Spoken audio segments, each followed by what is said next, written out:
Halo, Assalamualaikum warahmatullahi wabarakatuh.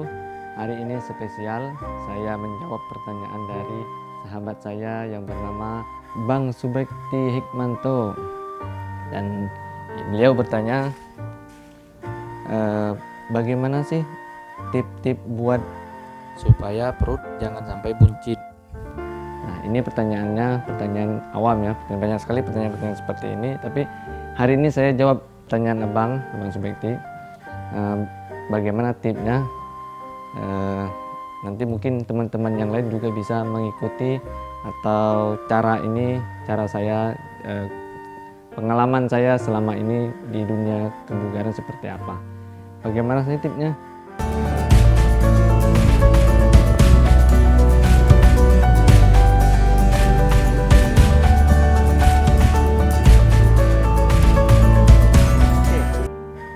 Tip yang pertama Bang, kita terlebih dahulu kita harus mengetahui dulu 5 komposisi tubuh kita agar kita bisa menseimbangkannya. Pertama, tulang, otot, cairan, organ, lemak.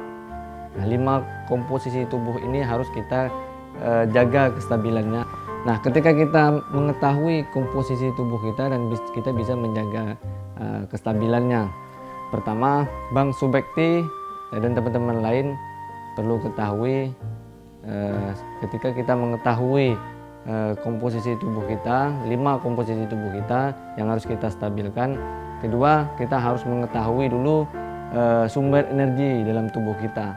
Sumber energi dalam tubuh kita itu ada 2. Yang pertama gula, yang kedua sumber energi tubuh kita itu lemak. Lemak ini adalah sumber tenaga cadangan. Nah, 2 ini yang harus kita ketahui kapan dan harus kita menggunakan 2 ini. Memang sumber tenaga kita disuplai, sumber utamanya adalah gula, dan lemak ini adalah sumber cadangan. Nah, kebanyakan dari kita sumber cadangan dalam tubuh kita ini tidak pernah kita pakai atau kita simpan. Kalau di kulkas ada freezer, kita masuk terus di situ, maka dia penuh. Tapi jarang sekali kita untuk memakainya atau mengambilnya.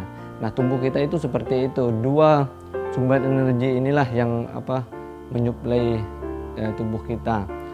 Nah, kita seringkali didominasi oleh gula karena kita sering mengkonsumsi gula yang berlebih. Mengapa tubuh kita bisa berlemak? Itu karena sebenarnya karena kelebihan gula dalam tubuh kita, maka mengakibatkan disimpan dalam sel lemak. Nah, bagaimana cara kita untuk supaya agar tidak terlalu berlebihan lemak dalam tubuh kita? Kalau normalnya tubuh kita itu, kalau laki-laki kurang lebih 25% dan perempuan 35% untuk lemaknya. Itu normalnya.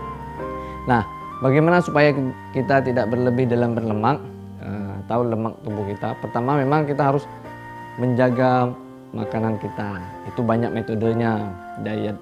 Banyak metode diet yang bisa kita lakukan, terutama yang saya rekomendasikan adalah berpuasa. Berpuasa ini sangat baik ketika kita sangat mudah bahkan, dan sangat bisa kita lakukan, siapapun bisa melakukannya. Bahkan kita sebagai orang Islam sangat sering melakukannya. Kita bisa melakukannya dengan puasa Senin Kamis, puasa Daud bahkan, atau kalau sering saya lakukan itu puasa intermittent fasting, itu menjaga jendela makan saya. Contohnya ketika kita berhenti makan di jam 9 malam, maka saya biasanya makan jam 9 pagi. Kalau sudah kuat, saya jam 10, jam 11 pagi siang. Nah, kalau sudah kuat lagi sampai jam 12 sampai dengan kita bisa, kalau sudah lemak kita masih tinggi, kita bisa menyempitkan lagi jendela makan kita sampai sore hari. Tetapi itu tidak berlaku ketika komposisi lemak dalam tubuh kita itu di bawah 10% atau di bawah 5%. Itu hanya bisa kita lakukan ketika kita punya lemak yang tinggi dalam tubuh kita. Nah, yang kedua, Bang Subekti harus melakukan olahraga. Nah, olahraga ini harus olahraga rutin.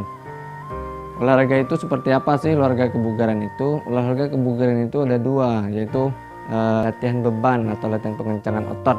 Nah, teman-teman semua, bagaimana supaya gula kita bisa terpakai oleh tubuh kita dengan baik?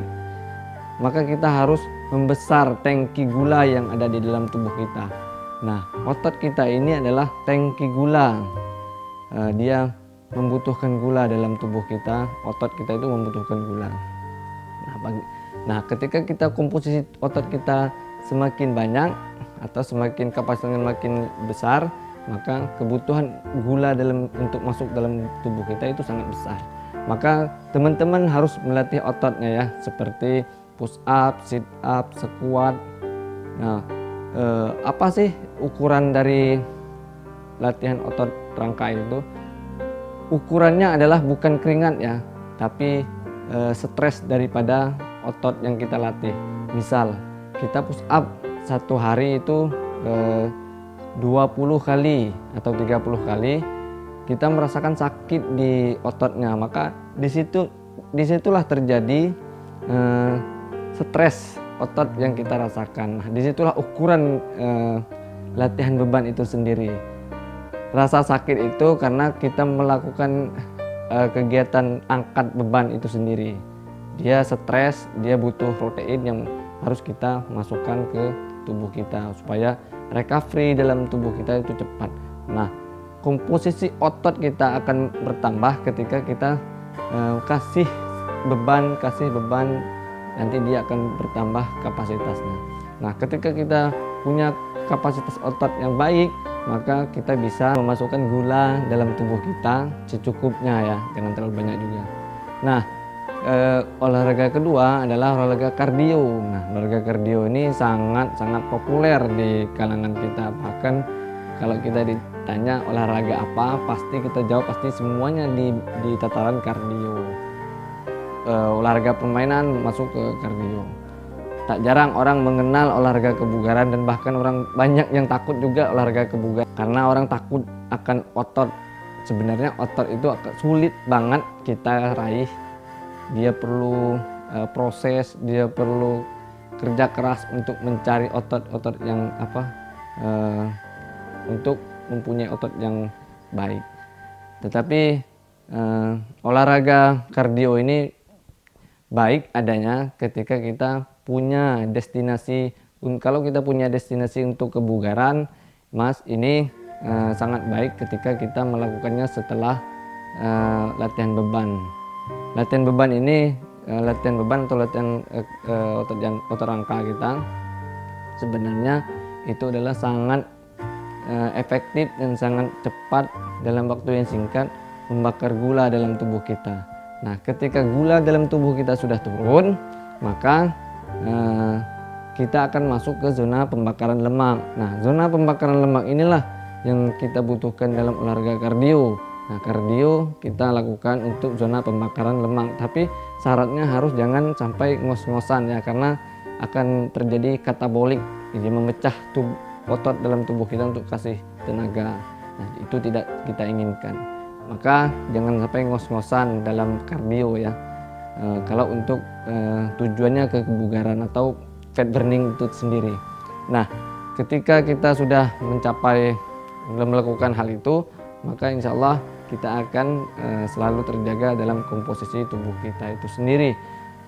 Lemak harus kita turunkan, otot harus kita naikkan, cairan harus kita seimbangkan, organ harus kita sehatkan, tulang harus kita kuatkan. Nah, 5 komposisi itulah yang harus kita stabilkan atau kita jaga komposisinya. Nah, teman-teman semua mungkin di sini tahu Bang Subekti bisa melakukannya. Bang Subekti kan sering bersepeda. Nah, gimana Bang kalau bersepeda itu sebelum Abang bersepeda, Abang push up dulu atau squat dulu, sit up dulu. Nah, baru kita masuk ke bersepeda. Nah, sepeda itu masuk dalam kategori kardio, pengencangan otot jantung. Nah, ketika Abang melakukan itu, mudah-mudahan akan cepat masuk ke zona pembakaran lemak. Dan ketika lemak tubuh kita masih banyak, itu memungkinkan kita untuk kardio lebih lama.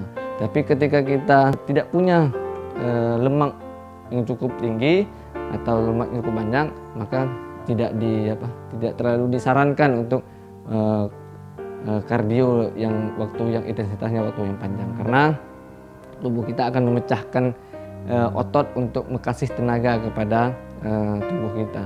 Maka olahraga kardio ini tidak dianjurkan juga untuk terlalu lama, kecuali kita ada destinasi lain untuk pertandingan atau apa, itu sudah menjadi tujuan atau kebutuhan tersendiri. Tapi kalau untuk kebugaran tidak dianjurkan untuk olahraga kardio terlalu lama dan dengan intensitas yang tinggi. Nah, itu saja yang bisa saya sampaikan. Semoga Mas Subekti bisa melakukan dan teman-teman lain, sobat fit semua, bisa melakukan ini dengan baik dan benar. Saya ini ini bukan kebenaran yang mutlak, tetapi inilah sharing saya selama saya terjun di dunia kebugaran, pengalaman saya yang sudah saya lakukan dalam menjaga komposisi tubuh kita. Nah, teman-teman juga bisa membuat program latihan sendiri. Latihan pengencangan otot ini sebenarnya sangat mudah. Ketika teman-teman tidak bisa ke gym, teman bisa ke di rumah, dimanapun, di tempat kerja. Ketika kita bisa ada waktu sedikit, kita push up, sit up, squat.